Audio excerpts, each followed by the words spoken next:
Sisig naman ang ating uupakan ngayon. Kahapon nga, nanggaling ako sa Central Market at bumili nga ako ng panganang baboy. At ngayon nga, tapos na itong pakuluan at sinangon ko na para palamigin. Dahil mamaya atin na itong ipipreto. Ayaw ko nga sanang gawin to kasi medyo matrabaho dahil wala naman akong gagawin.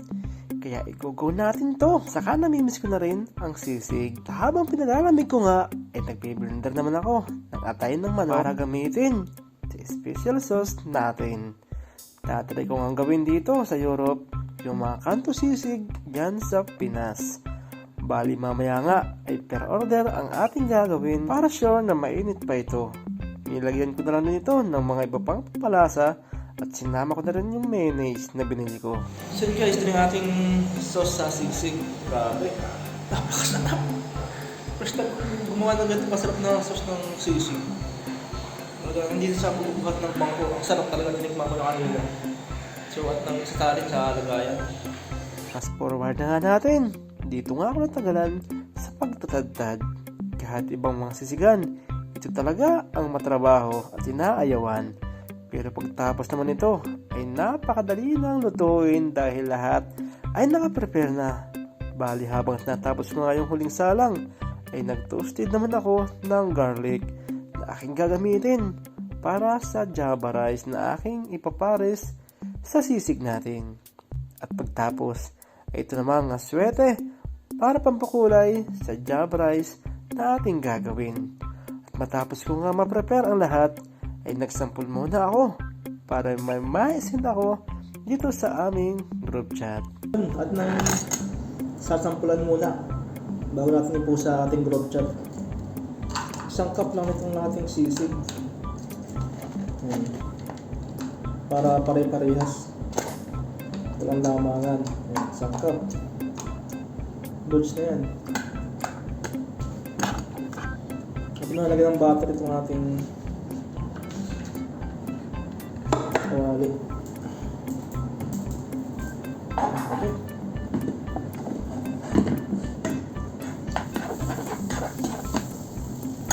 Siyempre, kukunin ko na yung aking special sauce. Ayan. Pakalupit ni Pugar. Sarap na sarap ako ng kanina.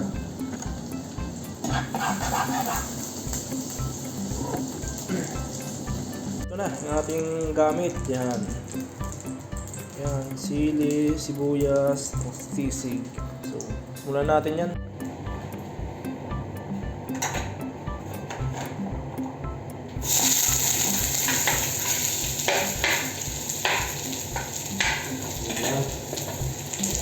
Ayan natin ito.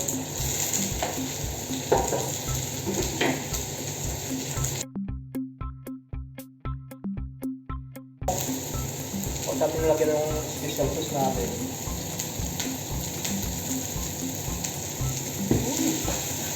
Magpapasarap na lalo.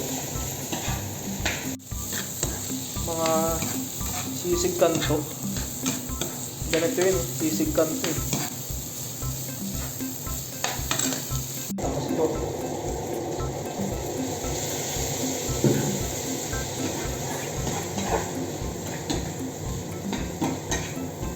Halos ganito nga yung mga sisig kanto dyan sa Pilipinas. Yung amoy, talagang ganito. Siyempre, hindi lang yan. May kasama rin niyang itlog. Napapaisip na tuloy ako kung may kikitain pa ba ako dito o nagpapagod lang ako. Habang inaantay ko nga maluto yung sisig, nag-plating na ako ng isang cup ng java rice. Dito lang nilagay sa pang take out na lagayan.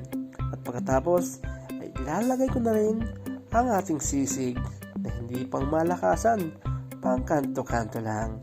Pero ikay mapapapulutan at syempre itlog para sa kukumpleto ng ating silog. First customer natin, si Boss Kiko. Yo! Isang baksak! Pero order ang ating laban ngayon sa sisig.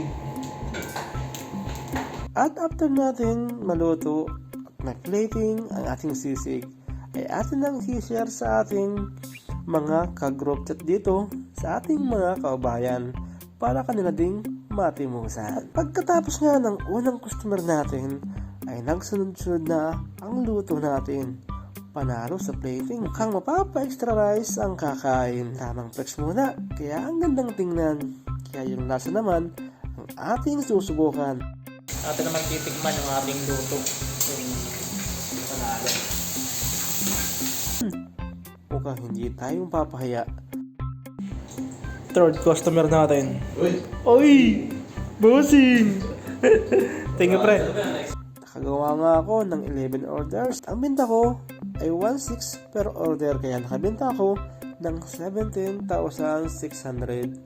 na kung i-convert natin sa Pilipinas ay nasa 2,700. Pero syempre, kasama pa dyan yung mga puhunan natin. Pero syempre, malaking bagay na rin kung tutuusin. Kung sisipag lang talaga para tayo ay may marating.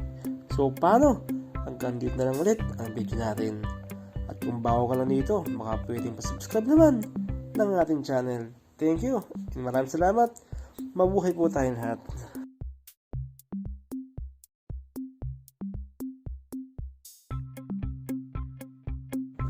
This is it. Tikman na natin. Sisig muna.